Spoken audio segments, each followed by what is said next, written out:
Assalamualaikum warahmatullahi wabarakatuh. Perkenalkan, nama saya Rukina, Prodi PJSD Gunung Blitar Cabang Kepor. Saya di sini memenuhi tugas tentang pembelajaran dari dosen kami Bima Tangguh Alam SPD. Saya akan menjelaskan sedikit tentang contoh belajar dan pembelajaran. Contoh belajar dan pembelajaran memiliki contoh berkaitan yang erat. Beberapa contoh belajar seperti di bawah ini. Seorang anak yang diberikan piano oleh orang tuanya. Kemudian dia mencoba memainkan terus secara sembarangan. Perilaku menekan terus piano secara sembarangan merupakan respon atau reaksi atas rangsangan yang timbul dan dapat pada piano tersebut. Pada tahap awal, memang respon anak tersebut terhadap stimulus yang ada pada piano tadi biasanya tidak teratur memainkan nada. Akan tapi setelah praktek, langsung dia belajar dari pengalaman berulang-ulang. Kemudian dia berhasil memainkan dengan baik dan sempurna. Jadi artinya belajar dapat dipahami sebagai proses yang sedang proses sebuah tingkah laku ditimbulkan atau diperbaiki melalui serentetan reaksi atas situasi atau rangsangan yang ada. Contoh lain belajar yang lebih umum adalah seorang anak yang baru masuk sekolah secara dasar kelas 1 yang masih belum pandai menulis, membaca. Setelah melalui rangkaian proses pembelajaran yang dialaminya di sekolah bersama guru dan teman-teman sekelasnya, maka 1 semester kemudian dia sudah pandai menulis dan membaca dengan cukup lancar. Contoh belajar tersebut bisa dikatakan belajar pada pendidikan formal. Contoh pembelajaran seperti misalnya experiential learning, yaitu pembelajaran secara nyata dengan mengajak peserta didik secara langsung melihat untuk realistis apa yang dipelajari, seperti misalnya mempelajari hewan langsung ke kebun binatang dan taman nasional. Dengan belajar menggunakan metode pengajaran alam sekitar, selain menyenangkan karena bisa belajar sekaligus rekreasi.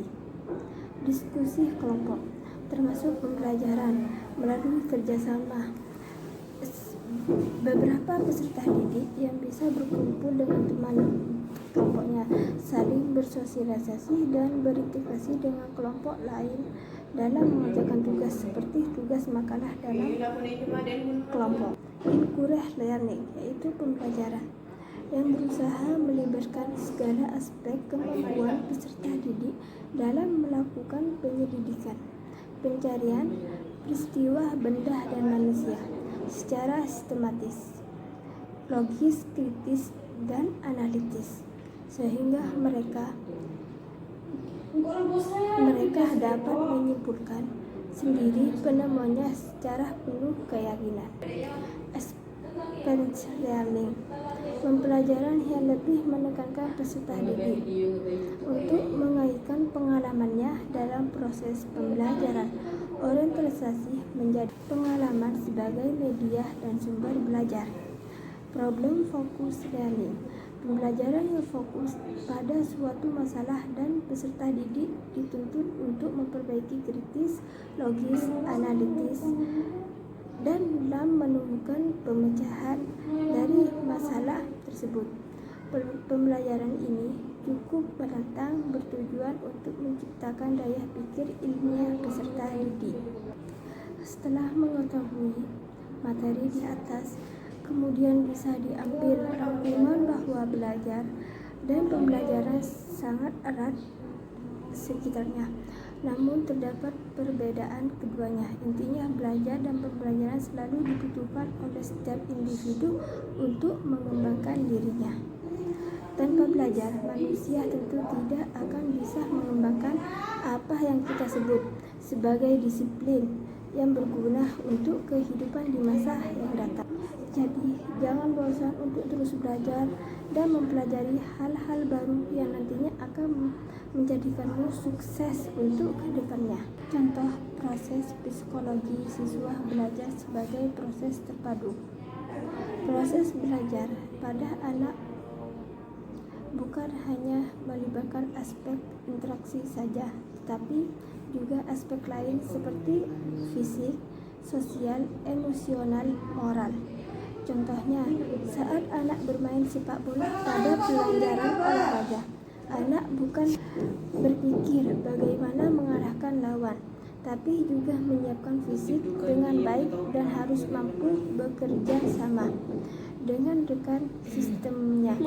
Anak juga belajar memahami mana yang baik dan buruk dengan bersikap sportif dan mampu mendahului kepentingan tim daripada keinginan pribadinya. Saat momen tertenang, anak juga akan merasakan senang, sedih, kecewa, atau marah. Contoh pelaksanaan pembelajaran berdasarkan model pembentukan kebiasaan. Belajar dengan kebiasaan adalah proses pembentukan baru atau memperbaiki yang telah ada. Belajar kebiasaan menggunakan perintah, contoh atau keteladanan, dan pengalaman agar individu mendapatkan kebiasaan perbuatan baru yang lebih tepat dan lebih baik dalam kehidupan sesuai kebutuhan lingkungannya. Seorang pendidikan perlu memberikan contoh langsung atau keadaan dalam kegiatan sehari-hari seperti rajin dan mudah menyerah dan perbuatan baik lainnya. Anak-anak juga perlu diberi tugas agar peserta didik tidak hanya mendapat pendidikan dari apa yang diberikan guru, tapi juga dari sumber lain sebagai bekal pengalamannya demi pembelajaran yang lebih baik. Contoh pembelajaran sesuai perkembangan. Anak belajar paling banyak daripada yang dilihat dan didengarnya. Oleh sebab itu, sebagai penting menempatkan anak di lingkungan yang bisa membina dan mendidikkan anak untuk menjadi seorang manusia yang dewasa, penuh kasih sayang, cerdas, mampu berempati dengan orang lain, jujur, bertanggung jawab, dan dapat diandalkan, serta berhati nurani. Sekali lagi, ini berarti faktor peranan keluarga, pendidikan formal dan informal, dan komunitas sangat menemukan pemerintah dalam hal ini bertindak sebagai pihak otoritas, hendaknya mengkaji sedalam-dalamnya aspek dari dilaksanakan program ini, baik yang positif maupun yang negatif. Terima kasih atas perhatiannya. Kurang lebihnya mohon maaf. Demikian akhir presentasi saya, semoga bermanfaat bagi kalian semua. Wassalamualaikum warahmatullahi wabarakatuh.